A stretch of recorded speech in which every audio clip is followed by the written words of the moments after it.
अच्छा, हमने जो है वो कल एग्जाम्पल एक की थी 2.3 की थी, ठीक है। 4 करनी है। 2.3 तो मैंने करवा दी थी ना, ये 4 के ऊपर मैंने एंड किया था।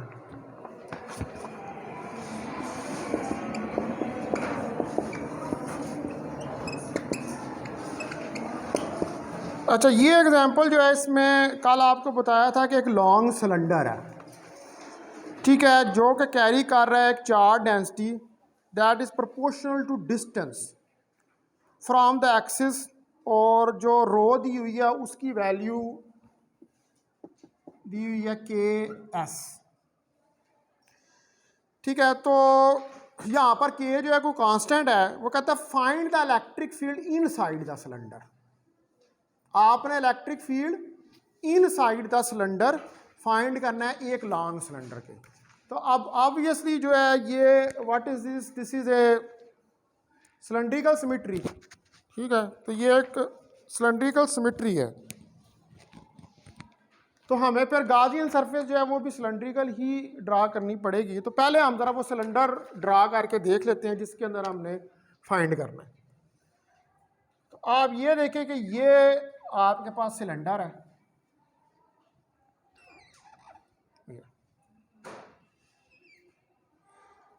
ठीक है जी, ये एक सिलेंडर है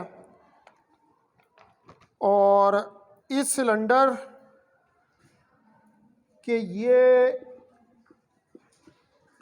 एक्सिस जा रहे हैं, ठीक है।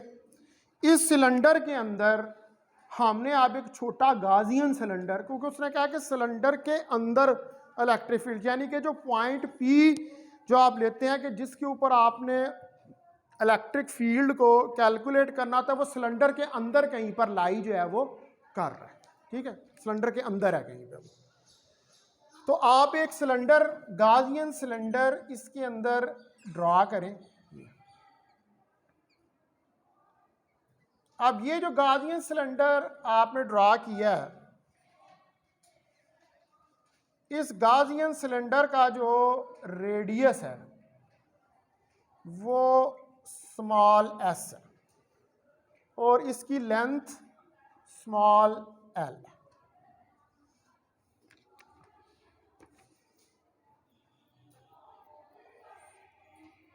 ठीक है जी। अब ये जो सिलेंडर है इसके अंदर यहाँ पर ये फील्ड है ई, ये फील्ड है ई,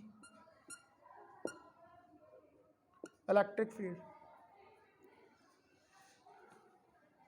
तो ई इनसाइड हमने फाइंड करनी है, ठीक है, इलेक्ट्रिक फील्ड इनसाइड फाइंड करना है। तो इसको हम फाइंड करेंगे बाय गाजेस लॉ। इस पर गाजेस लॉ जो है उसको अप्लाई करें। तो गाजेस लॉ क्या है कि surface integral E dot d A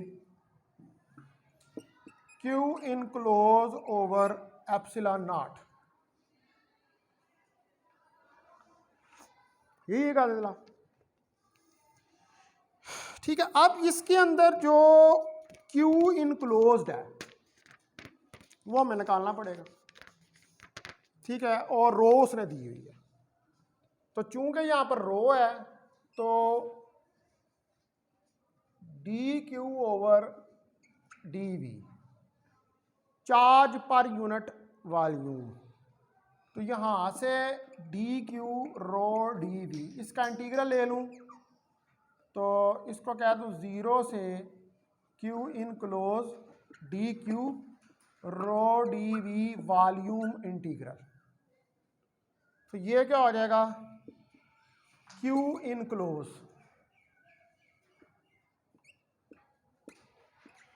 row d we.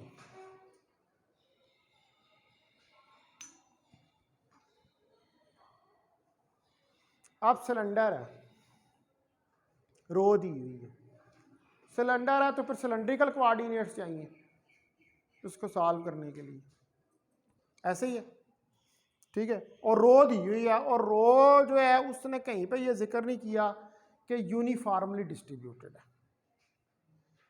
ठीक है, चार्ज डेंसिटी का कहीं पे उसने ये जिक्र नहीं किया कि ये यूनिफॉर्मली डिस्ट्रीब्यूटेड है। वो ये कह रहा है कि carry the charge density that is proportional to the distance, जो कि डिस्टेंस के प्रोपोर्शनल है, यानी कि डिस्टेंस से वेरी कर रही है। तो जब डिस्टेंस से वेरी कर रही है तो इसका मतलब है कि that is not a uniform, that is not a constant. ठीक है, तो लिहाजा हमारे लिए मसला ये है कि भाई इसको तो हम इंटीग्रल से बाहर नहीं निकाल सकते।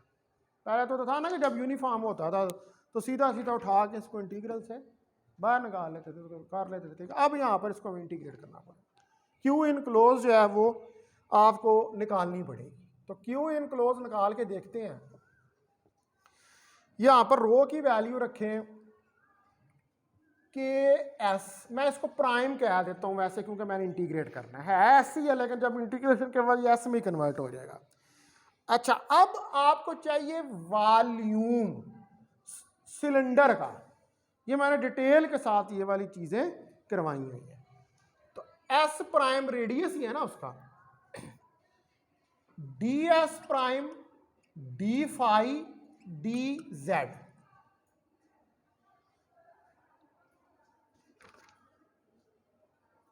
ये आ जाएगा। अब ये लिमिट जो है इसको आप देखेंगे क्यू इन क्लोज 0 से एस, ये के तो कांस्टेंट है, ये तो चले बाहर आ सकता है। ठीक है, तो एस एस ये क्या हो जाएगा, S prime square D s prime और डी फाई और डी जेड।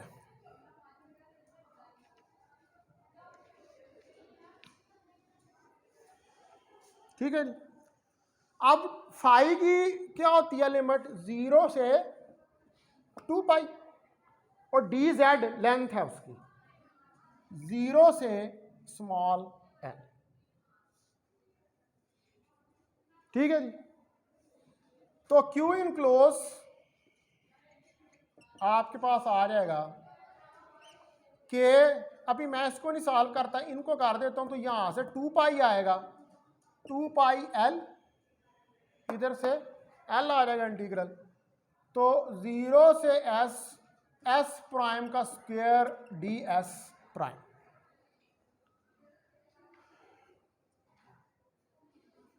ठीक है जी, मैंने वो जेड वाला और फाई वाला इंटीग्रल सॉल्व कर दिया। अब मेरे पास सिर्फ रेडियस वाला रह गया। तो q in close is equal to k 2 pi L, और यहां पर इसको इंटीग्रेट करें 0 से S, S prime cube over 3।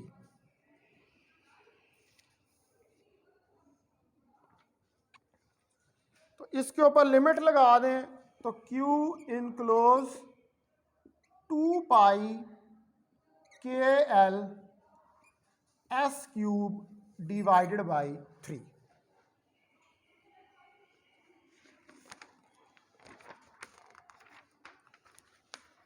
तो ये मेरे पास जो है ये इनक्लोज चार्ज जो है वो निकल आया, क्यू इनक्लोज। ठीक है जी। अब यहाँ पर थोड़ी सी आपको जहमत करनी पड़ी है कि आपको इसको इंटीग्रेट करना पड़े। अगर कांस्टेंट होता तो हम सीधा सीधा बाहर निकालते और सिर्फ इसको इंटीग्रेट कर देते। अब आ जाएगी दूसरा पार्ट जो है, दूसरा पार्ट उसका गाजर लगा के फ्लक्स फाइंड करना है आपने। You have to calculate the flux. ठीक है, अब फ्लक्स देखें आप कि E dot d A s, ये फ्लक्स है। ठीक है, फाई ई। तो अब जरा इसको कर लें ओपन आप।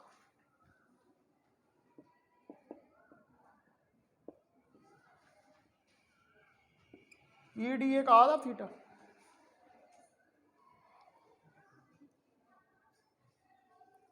तो सिलेंड्रिकल सिमेट्री है तो ई और डी ए दोनों क्या होंगे, रेडियल होंगे। जब ई और डी ए रेडियल होंगे तो थीटा क्या होगा, 0 डिग्री होगा। ठीक है, तो theta is equal to 0 degree. तो फाई ई डी ए, क्योंकि कॉज 0 डिग्री जो है वो 1 के बराबर है।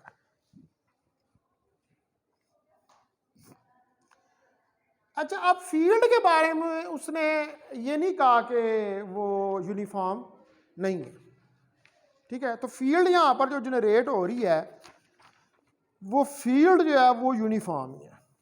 ठीक है, इसके अंदर इनसाइड द सिलेंडर। तो अगर फील्ड यूनिफॉर्म है तो इसका मतलब है कि इस ई को फिर मैं इस इंटीग्रल से बाहर निकाल सकता हूँ। ठीक है, तो फिर ये मेरे पास phi E surface integral d A के बराबर आ जाएगा। अब आपको एरिया चाहिए किसका, सिलेंडर का।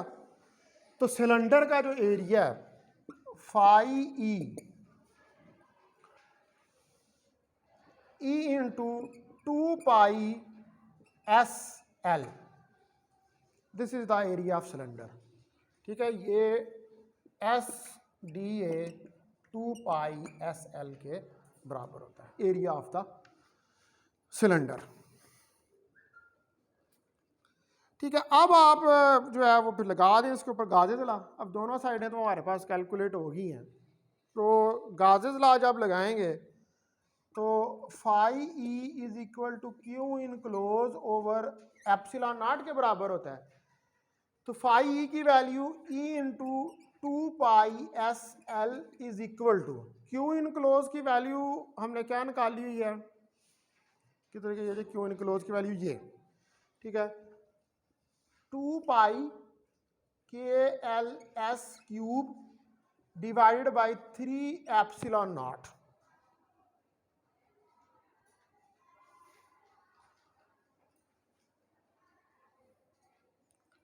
अब देख लें इसमें से क्या क्या कैंसिल होता है। 2 पाई से कैंसिल हो जाएगा, एस से एक दफ़ा, एस से कैंसिल होगा, एल एक दफ़ा, एल से कैंसिल हो जाएगा, एल की तो स्क्वायर है ही नहीं। तो ये हमारे पास जो इलेक्ट्रिक फील्ड है ये निकल आएगा 1/3 एप्सिलॉन नॉट के एस स्क्वायर। ठीक है, और इसको अगर वेक्टर फॉर्म में लिखूं तो E is equal to 1/3 epsilon naught के s square s unit vector. तो this is the required electric field inside the cylinder. And very interesting, ये फील्ड आप देखें कि ये इनसाइड द सिलेंडर, इसको के को तो छोड़ दें हैं, ये एस स्क्वायर से जा रहा है, यानी कि जो सिलेंडर का रेडियस है उसके स्क्वायर से जा रहा है। यानी कि इसको आप 2 बढ़ाएंगे तो इस पे 4 का इफेक्ट आएगा, डबल इफेक्ट जो है वो आ रहा है इसका इनसाइड द सिलेंडर। ठीक है जी, तो ये थी एग्जांपल 2.4। अच्छा, अब एक और एग्जांपल है 2.5, उसको भी हम देख लेते हैं कि एक पिल बॉक्स है। ठीक है, पिल किसको कहते हैं, क्यों भाई हैं, पिल किसको कहते हैं? रात को जब सोते हो तो क्या चीज यूज करते हो? हाँ, उसको गोलियों को भी कहते हैं, लेकिन यहाँ पर वो गोली को नहीं कह रहा, वो एक ऐसी सरफेस कह रहा है जिसकी 2 साइडें। ठीक है, ऐसी सरफेस जिसकी, यानी कि आप सराहने को अगर देखें तो सराहने की एक ऊपर सरफेस होती है, एक नीचे सरफेस होती है, और उसके दरमियान में वो रूम भरा होता है उसके अंदर। ठीक है, तो ये उसको तशबीह दे रहा है कि उसको पिल बॉक्स कह रहा है, तो कोई ऐसा बॉक्स है कि जिसकी 2 सरफेसेस हैं। ठीक है, अब मैं इसकी यहाँ पर फिगर बनाने की कोशिश करता हूँ, लेकिन ये इसका 2D व्यू ही आएगा, 3D व्यू नहीं आएगा इसका। ठीक है, वो कहता है कि एक इनफाइनाइट प्लेन है, carries surface charge density sigma. Find this electric field. ठीक है, आपने जो है वो इनफाइनाइट शीट ऑफ चार्ज के लिए इलेक्ट्रिक फील्ड कैलकुलेट किया है। ठीक है, तो वो इनफाइनाइट शीट ऑफ चार्ज है वो एक्चुअली प्लेन ही होती है। वो हमने वो प्रीवियस एक मेथड से उसको कैलकुलेट किया था, लेकिन यहाँ पर हम ज़रा इसको शॉर्ट मेथड से कैलकुलेट जो है वो करेंगे। अब आप देखेंगे ये अगर एक हमारे पास प्लेन है, मैं कह देता हूँ कोई इनफाइनाइट ये प्लेन है। ठीक है, इस इनफाइनाइट प्लेन के अंदर ये एक गाजियन सरफेस आपने अंदर इसके एक बना ली, एक बॉक्स जो बना लिया जिसका एरिया ए है। ठीक है, और यहां पर इस पॉइंट के ऊपर ये कोई इलेक्ट्रिक फील्ड है, ये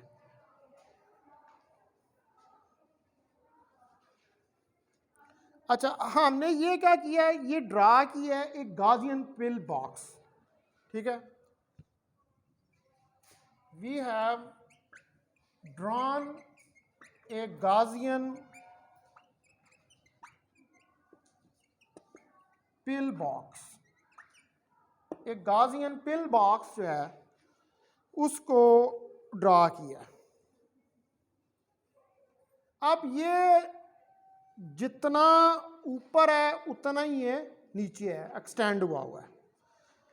ठीक है, और यहाँ पर जो जब आप इसके ऊपर गाजेज लॉ लगाएंगे तो gauges law E dot d A Q enclose over epsilon not हमारे पास आ जाएगा। अच्छा, अब क्यू इनक्लोज यहां पर जो है चूंकि सरफेस चार्ज डेंसिटी है तो सिग्मा बराबर होता है Q enclose over epsilon not. ठीक है, यही होगा। तो यानी कि क्यू इनक्लोज सिग्मा सिग्मा ए के बराबर आएगा, चार्ज पर यूनिट एरिया। अब यहां पर एरिया क्या है, एरिया जो है जो ढकना है उस बॉक्स का, पिल बॉक्स का लिड ढकना, उसका एरिया। ठीक है, ए जो है ये क्या है, ये area of the lid of pill box.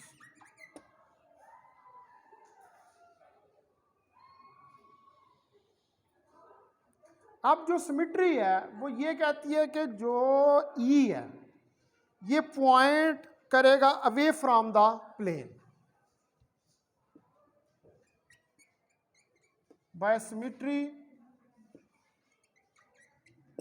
Symmetry के मुताबिक E points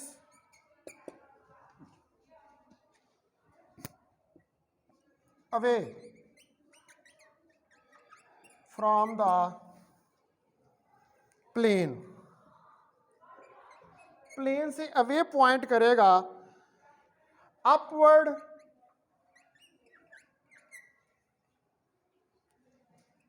for points above, downward for points below।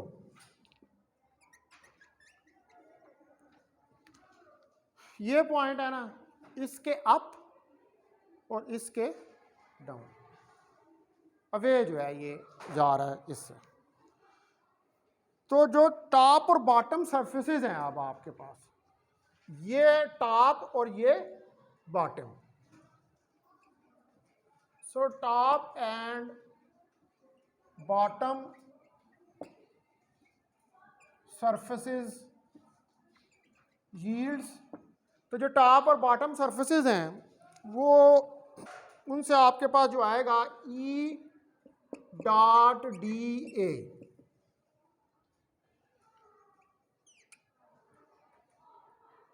अब चूंकि ऊपर भी कुछ पॉइंट्स हैं और कुछ पॉइंट्स जो हैं वो नीचे भी हैं, ठीक है, तो ये एरिया जो है आपके पास, ई तो यूनिफॉर्म है, ई डी ए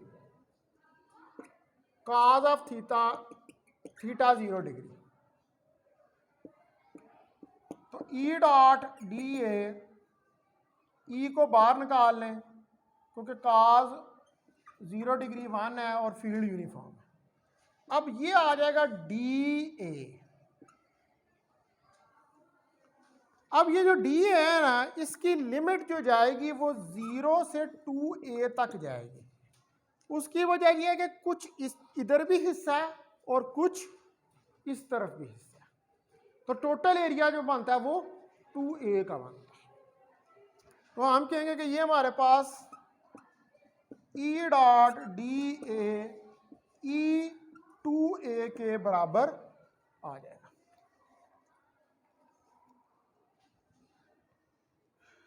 तो अब phi E q enclose over epsilon naught, तो 2a ई फाई की वैल्यू निकली है और q enclose sigma A over epsilon naught के बराबर निकला है, ठीक है। तो आप जो है इसको इससे कैंसिल कर दें, तो पीछे क्या रह जाएगा, ई सिग्मा ओवर 2 एप्सिलॉन नॉट।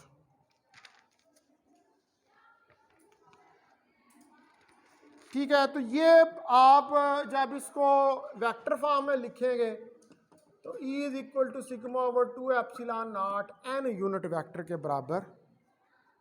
अब n यूनिट वेक्टर क्या है, ये वो वेक्टर है जो पॉइंट अवे कर रहा है from the surface. It is a vector, it is a unit vector pointing away from the surface.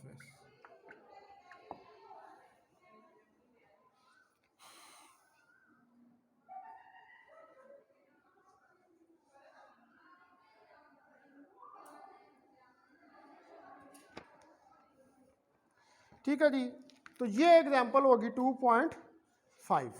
Now I will move head, एक और एग्जांपल जो है वो हम करके देखते हैं, ठीक है।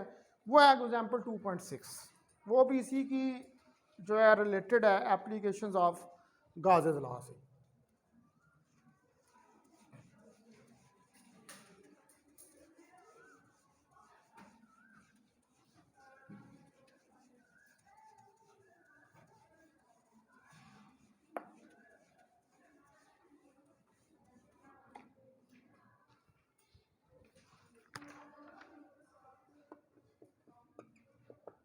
ये भी ग्रिफिथ की एग्जांपल है 2.6। इसमें वो कहता है कि 2 इनफाइनाइट पैरेलल प्लेन्स, अब 2 इनफाइनाइट पैरेलल प्लेन्स हैं, carry equal but opposite uniform charge densities plus minus sigma.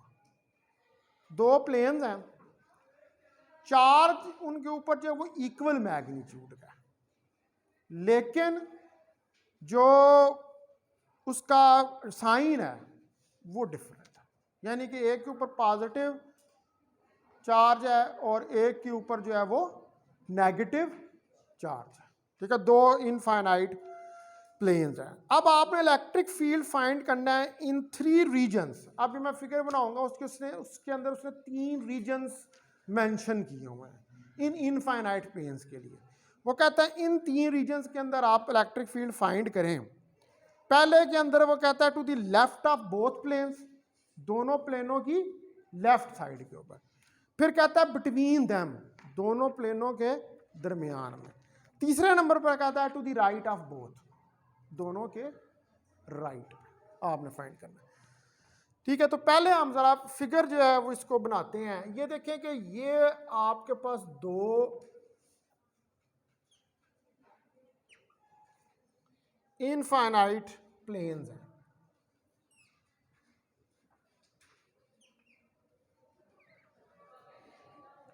ठीक है, ये इनफाइनाइट प्लेन जो हैं इसमें ये रीजन 1 है, ये रीजन 2 है और ये रीजन 3 है।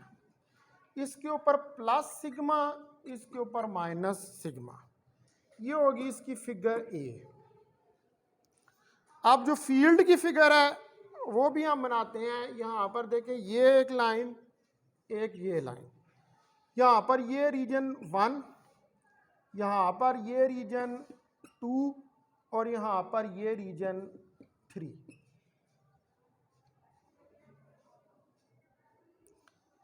अब बेसिकली क्या है, ये इनफाइनाइट प्लेन्स हैं। तो अभी आपने पीछे इनफाइनाइट प्लेन की वजह से इलेक्ट्रिक फील्ड तो कैलकुलेट करके देखी है, वो सिंगल इनफाइनाइट प्लेन थी। वो आपकी इनफाइनाइट प्लेन के लिए जो इलेक्ट्रिक फील्ड निकली है वो कितनी निकली थी, वो E is equal to sigma over 2 epsilon naught n unit vector के बराबर निकली। यानी कि आप एक प्लेन के लिए कैलकुलेट करें तो ये वाली इलेक्ट्रिक फील्ड निकलती है। यही निकाली है ना बीबी, तो इनफाइनाइट प्लेन के लिए। अब जो लेफ्ट प्लेट है वो प्रोड्यूस अगर करे ये वाला इलेक्ट्रिक फील्ड, ठीक है, if the left plate produces E sigma over 2 epsilon naught n unit vector, ये इलेक्ट्रिक फील्ड जो है वो प्रोड्यूस करे लेफ्ट प्लेट, तो मैं इसको फिर ई एल अगर कह लूँ तो कोई इसमें हर्ज नहीं है, ठीक है। अब ये क्या कर रहा है, लेफ्ट प्लेट आपके पास कौन सी है, ये है, ये पॉजिटिव है। तो पॉजिटिव की इलेक्ट्रिक लाइंस ऑफ फोर्सेस किस तरफ होती हैं, अवे होती है, आउटवर्ड होती है, ठीक है। तो इसका मतलब है कि which points away from the plane,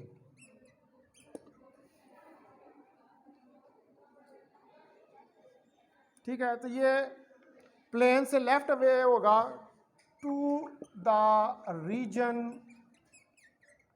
1, region 1 के अंदर, ठीक है। तो इसके लिए भी लेफ्ट पे होगा, 2 और 3 के लिए भी ये इस तरफ ही होगा।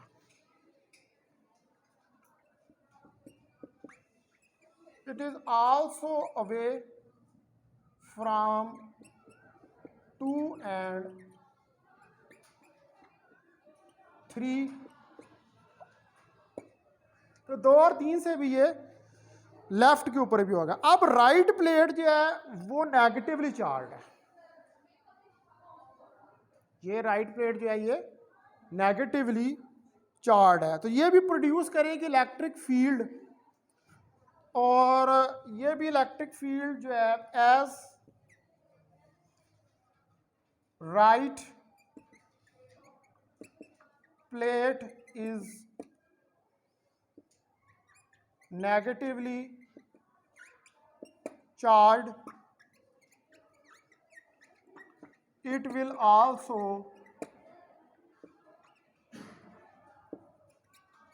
produce electric field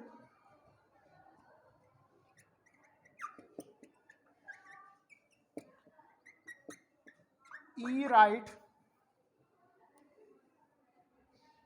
sigma over 2 epsilon naught minus n unit vector. अब जाहिर बात है कि इसकी डायरेक्शन उससे डिफरेंट है, तो मैंने माइनस का साइन जो है वो n यूनिट वेक्टर के साथ लगा दिया। एंड पॉइंट्स टूवर्ड्स इट,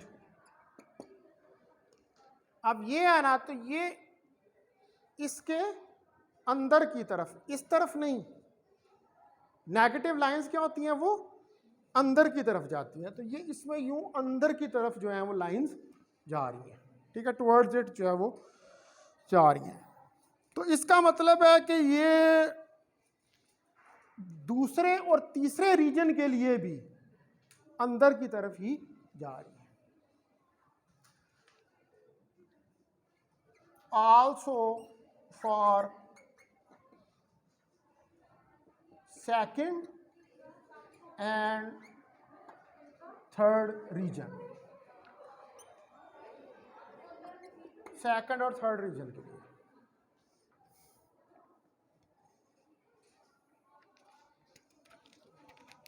अच्छा, अब आप देखें कि मैं अब यहाँ पर अगर इनको ड्रा करूँ, ये अभी हमें पता लग गया कि इसकी तरफ से इस तरफ जाएगी, इसकी तरफ से भी इसके अंदर की तरफ जो है वो जा रही है। तो आप देखें कि यहाँ पर इस साइड पे E प्लस इस तरफ होगा जो पॉजिटिव की वजह से फील्ड है, और E माइनस ये अंदर की तरफ होगा।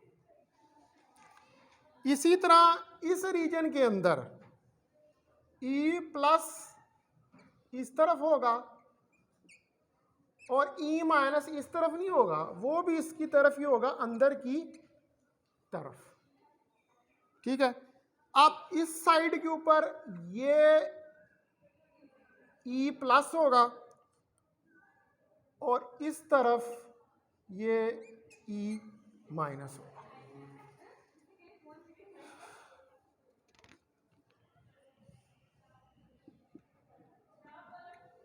ठीक है। तो अब आप फील्ड अगर निकालें इधर और इधर, पहले आप देख लें फील्ड निकालें रीजन 1 के लिए,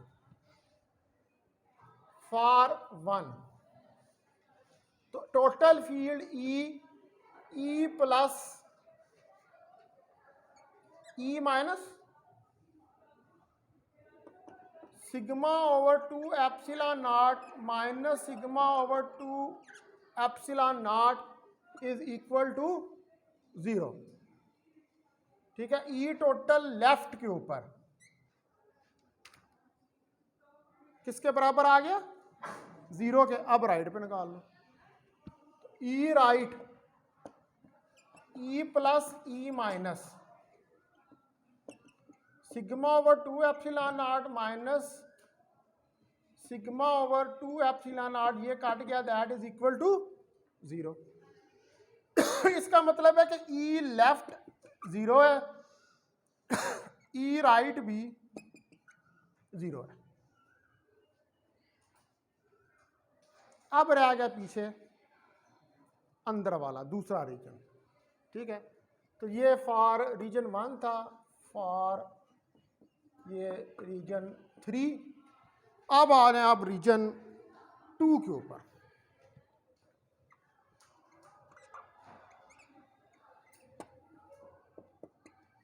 फॉर रीजन 2, अब रीजन 2 के अंदर देखें कि ये एक ही डायरेक्शन में है दोनों, तो जब ये एक ही डायरेक्शन में है दोनों, तो they will not cancel the effect of each other, they will enhance the effect of each other, ठीक है। तो E, इसको मैं M कह देता हूं, middle region, E plus plus E minus,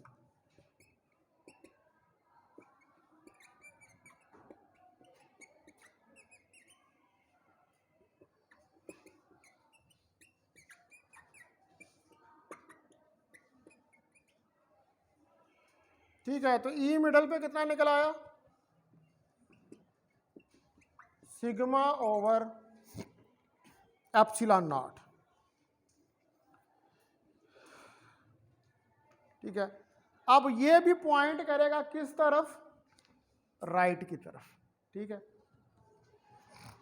और बाकी इस तरफ और इस तरफ तो ये 0 होगा वैसे, ठीक है। तो EM sigma over epsilon points towards right and elsewhere it is 0।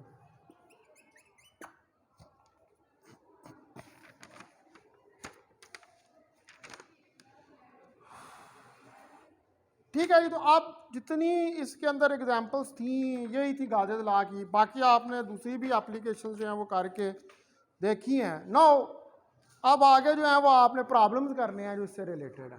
ठीक है, वो प्रॉब्लम्स ये जो दिए हुए हैं इसके अंदर सारे 2.11, 2.12, 2.13, 2.14, 2.15, 2.16, 2.17 और 2.18, ये सारे जो हैं इससे रिलेटेड प्रॉब्लम्स हैं, जिसमें मुख्तलिफ तरीक़ों से जो है मुख्तलिफ आपको सफ़ियर दिया होगा, सिलेंडर दिया होगा, सरफेस दी होगी, आपने उसके ऊपर गाजेस ला लगा कर जो है वो इलेक्ट्रिक फील्ड की वैल्यू जो है उसको फाइंड करना।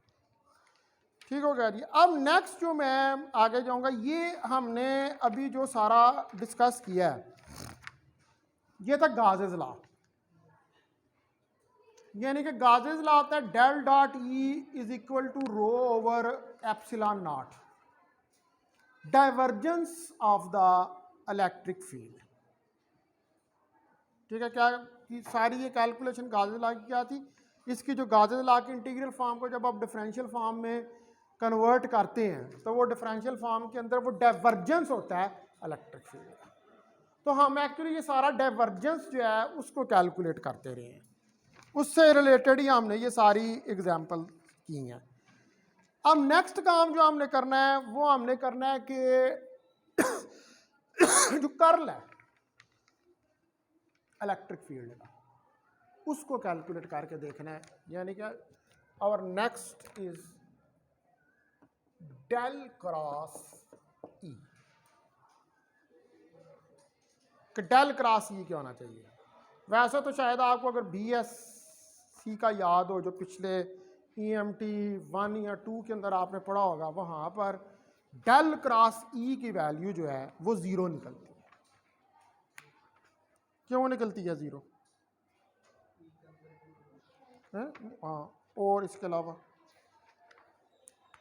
एक और रीज़न भी है, कंजर्वेटिव तो है वो ठीक है आपके पास, जो फोर्स कंजर्वेटिव होती है वो उसका क्रॉस जो है वो 0 के बराबर होता है। लेकिन मसला ये है कि कर्ल तो आप उस चीज़ का निकालेंगे ना जिसकी electric lines of forces curl हो रही हो। कर्ल तो मैग्नेटिक फील्ड का निकलता है, उसकी लाइंस कर्ल होती हैं। इलेक्ट्रिक फील्ड जो होता है इसकी लाइंस हमेशा डाइवर्ज होती हैं। यानी कि जिस जगह पे चार्ज पड़ा हुआ है उससे जब इलेक्ट्रिक लाइंस निकलेंगी तो वो इस तरह होती हैं।